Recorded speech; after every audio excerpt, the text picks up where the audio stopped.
Your child comes home with a bad grade. They slump their shoulders and say, "I'm just bad at math."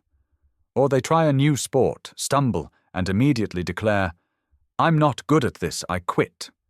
What do you say in that moment? Does your response build them up for future success, or does it secretly set them up for failure? So many of us are trying our best, but we're making one huge mistake that's holding our kids back.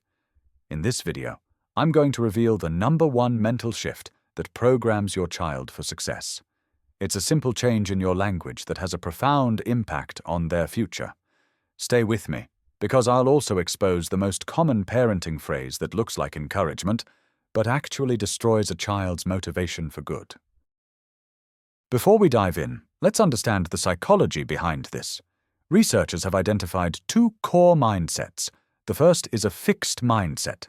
This is the belief that your intelligence and talents are just fixed traits. You're either born smart or you're not. The second is a growth mindset. This is the belief that your abilities can be developed through dedication and hard work. This isn't just positive thinking.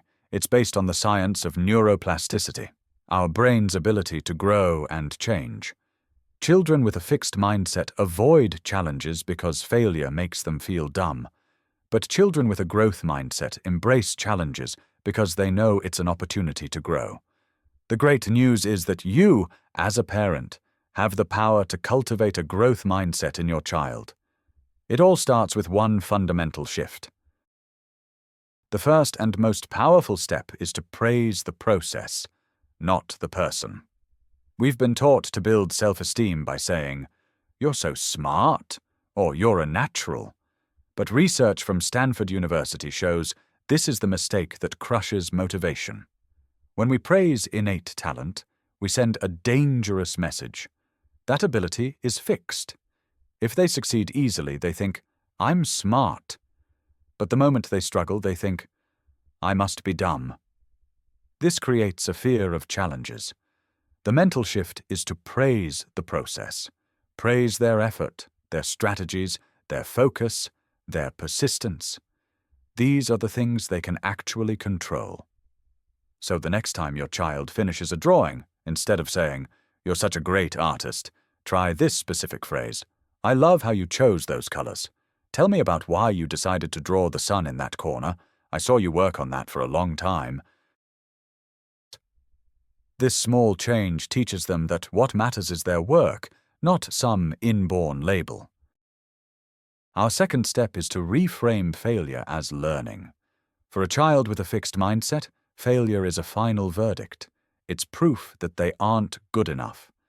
As parents, our instinct is to protect them from this pain by saying things like, "Don't worry, it doesn't matter." But this dismisses their feelings and misses a huge teaching opportunity. The shift is to treat mistakes as information. Failure isn't the opposite of success, it's a part of the process. It's data that tells us what to do differently next time. So, when your child is upset because their Lego tower fell over, instead of rushing to fix it or saying it's okay, get curious. Try this script. "Oh, that's so frustrating when that happens. Let's be detectives for a minute. Where do you think the wobbly spot was? What could we do to make the base stronger next time?" You're teaching them to be a resilient problem solver, not someone who crumbles at the first sign of a setback. This is a game changer. Now for a simple but magical tool. This is our third point. Introduce the word "yet." The word "yet" is one of the most powerful words you can add to your parenting vocabulary. It transforms a fixed, permanent statement into a temporary one full of possibility. It builds a bridge from "I can't" to "I can." When your child says, "I can't read this book," or "I don't know how to tie my shoes," their statement feels like a wall, a dead end. Your job is to add that bridge. It's a simple 2-step dialogue. First, validate their feeling. Then add the magic word. For example, if they say, "I can't do these multiplication problems," you respond with, "I know, these problems are challenging and you can't do them yet. What part is feeling tricky? Let's look at the first step together." This reframes the entire situation. It's no longer about a lack of ability, it's about being on a journey of learning. You are literally rewiring their brain to see struggle as temporary. The fourth strategy is a powerful one. Talk about your own struggles. Children learn more from what we do than from what we say. To truly teach a growth mindset, you have to model it yourself. This means letting your kids see you struggle, fail, and learn. Don't present yourself as a parent who has it all figured out. This creates an impossible standard. Be vulnerable. Let them see you trying something new and not being perfect at it. For example, you could be trying to assemble a new piece of furniture and getting frustrated. Instead of hiding it, narrate your process out loud. Say something like, "Ugh, this is so much harder than I thought it would be. The instructions are confusing. I think I'm going to take a 5-minute break and then come back and try a different approach. It's okay if it's not perfect the first time." By doing this, you normalize struggle. You show them that learning is a lifelong process for everyone, even for mom and dad. This leads us to our fifth point. Focus on strategies, not just effort. Telling a child to just try harder can be incredibly frustrating for them if they don't know how.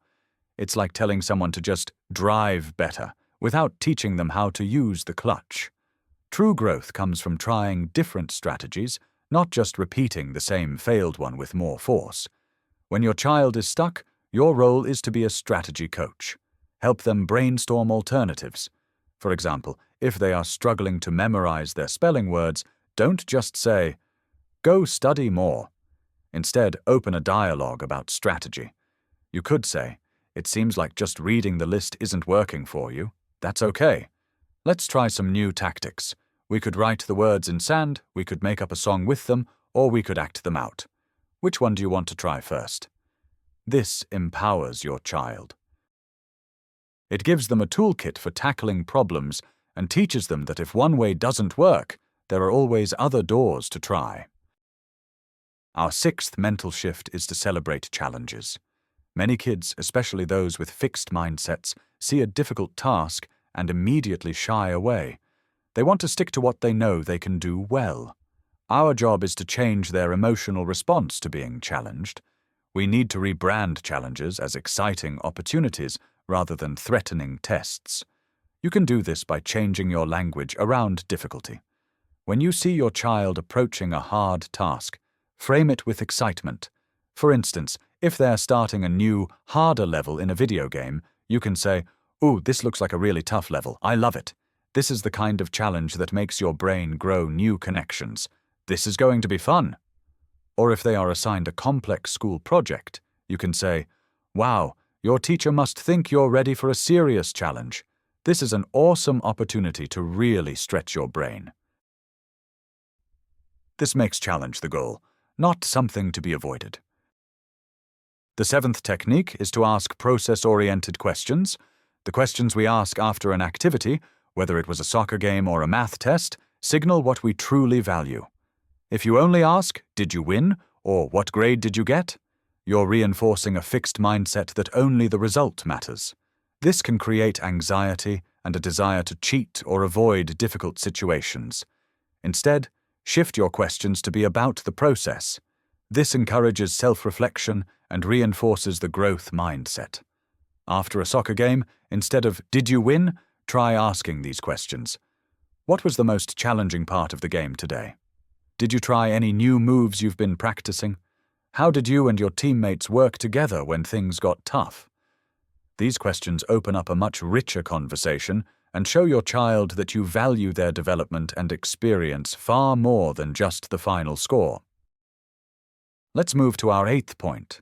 Explain the growing brain. For kids, the idea that their brain can grow is revolutionary.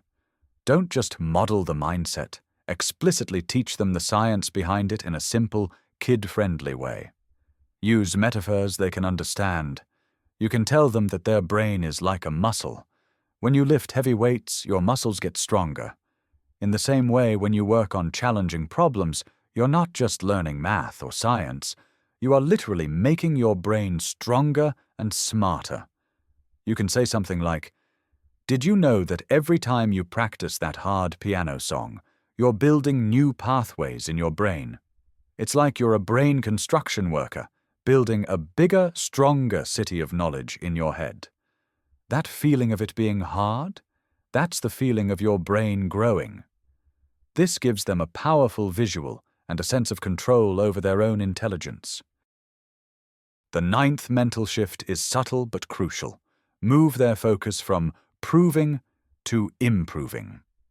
A fixed mindset creates an urgent need to constantly prove one's intelligence and talent. This makes kids defensive about feedback and terrified of showing any weakness. A growth mindset, on the other hand, is focused on improving. The goal isn't to look smart, it's to get smarter. You can foster this by changing how you talk about grades and feedback from teachers. When your child gets a paper back with corrections, don't just focus on the grade at the top. Use this script. This feedback from your teacher is like a treasure map. It's not a criticism, it's a guide. It shows you exactly what you can work on to improve for next time. Let's look at these suggestions together. This is so useful. This frames feedback as a helpful gift, not a judgment, and helps your child see learning as a continuous journey of improvement. Finally, our 10th point. Embrace the phrase, "I don't know." As parents, we often feel pressure to have all the answers. But when we pretend we know everything, we model a fixed mindset. We subtly teach our kids that it's not okay to be uncertain. The most powerful thing you can do is to model intellectual curiosity and humility. When your child asks you a question you can't answer, don't fake it. Celebrate the question. Use it as a launching pad for shared discovery. You can say, "Wow, that is a fantastic question. You know what? I actually don't know the answer, but I'm really curious now. Let's be detectives and find out together. Where should we look first? A book? The internet?" This teaches them that learning isn't about already knowing things. It's about the joy and excitement of the process of finding out. It makes you a learning partner, not just a teacher, which will strengthen your connection for years to come. So let's bring it all together. The number one mental shift is moving your focus and your child's focus from fixed traits to the dynamic process of growth. It's about praising effort over genius. It's about seeing challenges as exciting, not terrifying. And it's about understanding that failure is just a stepping stone on the path to learning. Remember, this is not about being a perfect parent. It's about making small, consistent shifts in your language. Every time you use the word "yet," every time you praise their strategy, every time you reframe a mistake as a lesson, you are giving your child a gift that will last a lifetime. You are programming them for resilience, confidence, and a deep love of learning. You are doing an amazing job. If this video gave you a new tool for your parenting toolkit, please hit that like button and subscribe to our channel. We share practical, science-backed advice every single week. And now I want to hear from you. What's one common phrase you will now replace with a growth mindset alternative? Share your ideas in the comments below. Let's learn from each other.